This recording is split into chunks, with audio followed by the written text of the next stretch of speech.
This is Faadi TV UG. Subscribe. Faadi TV UG. Sera Gashumba atabuse songa ate n'Omuzimu Gwa speaker Jacob Aoulanya Gutabuse byonna mbirina mugalero kosa ne White Bender ali maziga mbaniza ku Faadi TV UG.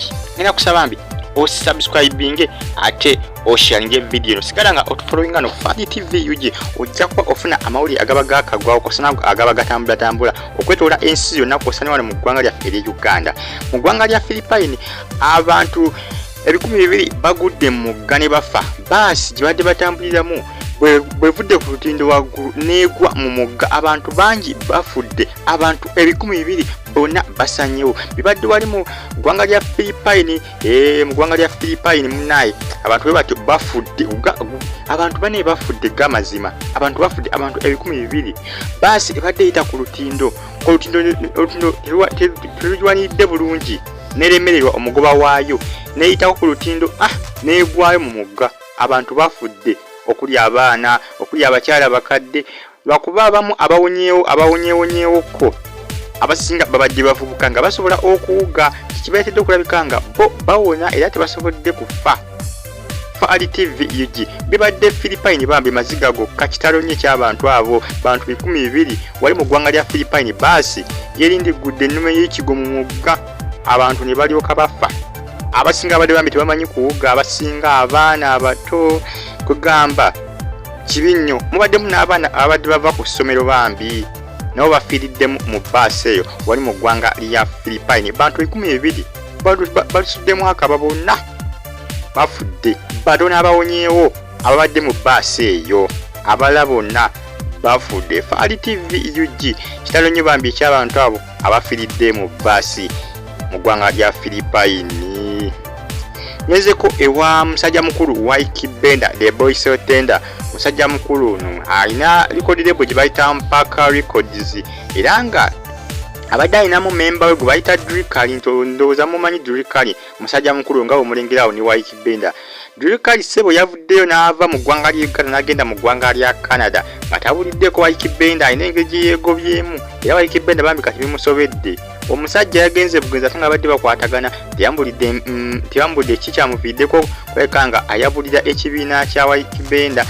Talina kyamugambe watalina nsonga na gyamugambe yagenze bugenzi yagenze okuddamu okutegeera nga yatuuse dda mu ggwanga lya Canada mu Canada nga tategeezaako wadde nga ategeezaako White Bender wadde era White Bender avudde n'ategeeza n'agamba akomye n'okukoma tajja kuddamu kuyamba muntu yenna. White Bender ategeeza nti Drikali yajja ewuwe n'amugamba White Bender nsaba tukwataganye wamu munnaye nsobole okulabika nga ntandika kukola ki okuyimba ng'amulaga nti okuyimba akwagane. White Bender teyakola nsobi n'agamba why brother sembera kankusembeze munnaye ojje tuyimbe wamu tukwataganire wamu ebintu wano mu nsi ebintu byetaaga muntu nga mukwataganira wamu. Ne maama Drikali bw'atuuse okugenda agenze bugenzi teyambulidde kikyamuletedde kugenda yagenze bugenzi. White Bender yagenze okuddamu okutegeera nga bamugamba nti yatuuse dda e Canada kiraga yeegobye era White Bender musajja wattu yeebuuza ekyokukola takitegeera wabula yeebuuza ekyokukola takitegeera. Omusajja nenge gye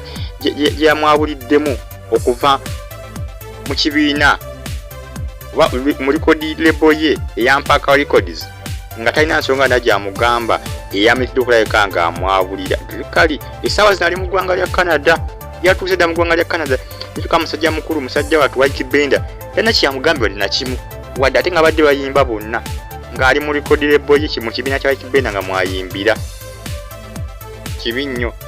Ngezeko ewa Sera Gashumba avuddeyo n'agamba White Bender kyolina okukola kiri kimu genda mu kooti olope Drikali olw'okwonoonera obudde ne ssente zo genda mu kooti omulope. Ye Sera Gashumba asabye White Bender agende mu kooti alope Drikali olw'okumunoonera ssente ze n'obudde ng'amuteekamu ssente ze okulabika ng'ayimba kyokka ati n'atuuka okugenda n'atamusamu wadde katiibwa n'akamu n'adduka buddusi n'agenda.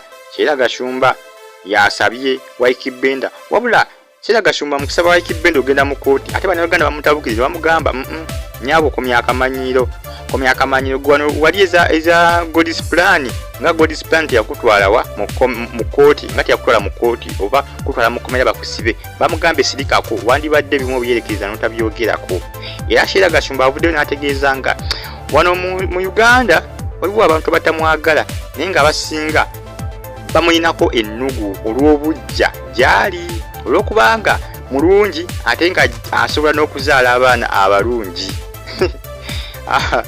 Sheila Gashumba avuddeyo n'ategeeza bannayuganda nti abantu bangi muno mu Uganda bamuwalana olw'okubanga nti mulungi aye n'ekirala nti asobola okuzaala abaana abalungi ensonga lwaki bamuwalana bannayuganda wano mu Uganda yaffe.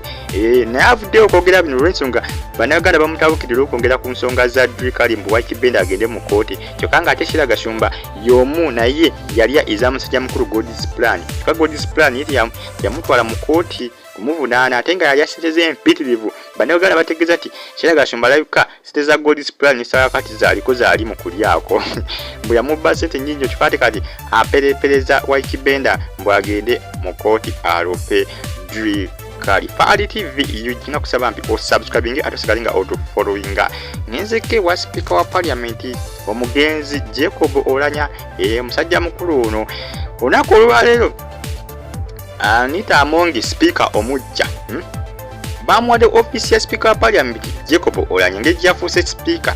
Anita Amongi yaganye office era agambye bakyuse office atisikeyo bagiwe musajja mukulu oli amumyuka gwe baba bagiwa ye tebagimuwa nti ye agitya. Era bannayuganda olunaku olwaleero basasanyiza amawulire nga bagamba nti speaker wa parliament omujja Anita Amongi alabika atya muzimu gwani gwa speaker Jacob Aoulanya mu office gwaleka gyeguli. Era bannayuganda basasanyiza amawulire nga bagamba speaker anasobola okulembera ababaka mu parliament anasobola okuweereza nga speaker ng'atya omuzimu gwa Jacob Aoulanya. Bannayuganda basinga bagamba nti ekyalemesezza speaker wa parliament omujja okukkiriza office gye bamuwadde jjukira kati speaker omujja ne office agitya. Office yagiganye yagambye nti bane munkyusize atisike ewali wa deputy speaker nze omba mumpa ewabadde wa speaker muweyo mumyuka wange deputy speaker gwe mbamuwa eri mwamuwa office eyo nze mumpe eya deputy speaker mwemba mpereza nga speaker. Bannayuganda bagambe speaker omujja alabika atya muzimu gwa Aoulanya gye guli mu office. Kati bannayuganda beebuuza lwaki speaker omujja atya office ya speaker wa parliament Jacob Aoulanya lwaki takkiriza genda mu office kyokka ate nga bamulonze nga speaker omujja ate nga alina kubeera mu office kubanga speaker Jacob Aoulanya office gy'abadde aweerezaamu gy'abeeramu speaker omujja Anita Amongi tagyagala. Kati bannayuganda bagamba speaker omujja ono alabika atya muzimu gwa Jacob Aoulanya alabika agutya lwaki agutya. Fali TV yujina kusaba mbi osubscribinga sekalanga otufollowinga ojja kuba ofuna updates ezenjawulo zitambula.